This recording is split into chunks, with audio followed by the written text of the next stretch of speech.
This is a fanfic reading for the story Peter, Please Get Down Here, Stop Freaking Me Out Kid by Gimme_the_MF_T. Summary: Tony and Peter were having their usual lab day and totally weren't having wholesome father and son vibes. Then suddenly Peter started acting weird, scuttling around. No, Pepper, I didn't give the kid too much caffeine. It was lab day at the tower, and Peter and Tony were elbows deep in one of the suits, fixing any final issues. Tony liked having the kid around. He was brilliant, but of course Tony was still the Tony Stark. Yet the kid was much more useful and quick than most of his employees. What, Pep? He is. So what if that was a little mean? The kid was snarky and a little shit, but Tony could feel something like pride in his chest whenever the kid backs him up while retelling his dreadful and horrendous, and most likely classified, meetings. So they told you were insane? Mr. Stark, I think threatening to buy Starbucks to rename it Starkbucks is a little... Peter pulled his arm out of the suit. Puh, you dare question me, the Tony Stark? It's brilliant, Tony scoffed as he found a few stray wires. Ah, shit, forgot to solder these. Hey, kid, can you grab the kit? It's in the third drawer. Peter rolled his eyes and pulled away from the suit. Well, I think the great and mighty Mr. Stark could do better than that. Is that the green one? Peter holds up a small green case. Yeah, green's fine. Also, what's wrong with Starkbucks? Peter started setting up the kit next to Tony. I don't know, more like Stark Butts. Tony spluttered and looked at him with a straight face. Butt jokes aren't funny. Butt jokes will forever be funny. Tony plugged in the soldering iron, letting it heat up, and turned to the younger, who shrugged. I think people ordering a giant Stark Butts would crack me up any day. The two snorted. Should I change the logo? Friday. Run a quick scan for these wires. I think they're part of the lighting system. Tony held up the wires. Certainly. It seems they are a part of the lighting of the targeting system. The AI spoke in her calm tone. Targeting system? You mean like a laser sight? Why do I have that when I use the internal interface? He grumbled out that last part.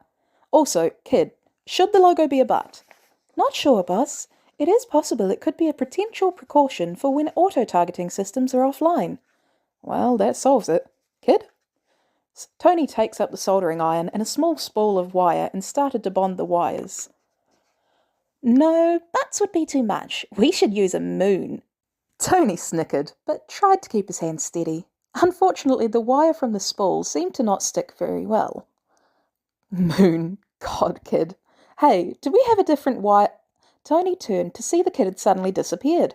He looked around the lab for where he could have possibly gone. Pete? Ruse. Some scuffling above got his attention. Jesus, Ruse, why are you up there? Peter, sticking to the ceiling, was crawling around, frantically searching for something on the ceiling. However, Peter was strangely unresponsive and intensely focused, and frankly, it was starting to freak Tony out. Kid, you okay there? He set the soldering iron back in its holder so there wouldn't be any weird spider kid and a fire in the lab. Peter jolted and scuffled around some more. The teen looked disgruntled and annoyed. Then the kid chirped. What the hell? His hand shifted the wires and Peter pounced. Then Tony saw it. A red dot. It was shining on the kid's back, who frustratedly searched for it by scuttling around. What? He felt incredulous. Either this was a hallucination or he was finally losing it. He wasn't even able to process the noises the teen was making. Tony's grip loosened on the wires, making this dot disappear. Peter chirped and scrambled. His grip tightened, the dot reappears. Peter snapped his hands forwards, hands going straight through the ceiling. Pieces flew everywhere. Fortunately, Peter seemed to snap out of it and yelped. Tony wheezed. Fry, please tell me you caught that. Huh, Mr. Stark? Of course, sir. My monitoring system records everything unless told otherwise. What, Mr. Stark? Tony could barely breathe and speak while tears leaked from his eyes. Oh, shit. Quick, send it to Pep. Of course. Friday? Pepper smiled at the two in the video. Seeing Tony laugh this hard while ruffling Peter's hair, who was confused and covered in plaster chunks, warmed her heart. Peter was perfect for Tony, and the same went for Peter. But now, Pepper was going to have to send an email warning to Starbucks. End. This has been Peter, please get down here, stop freaking me out, kid.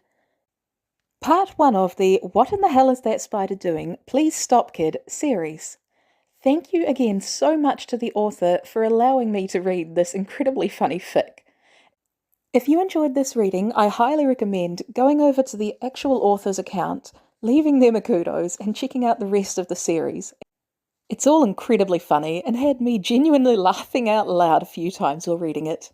Thank you so much for listening and have a great night or day or whatever. Bye!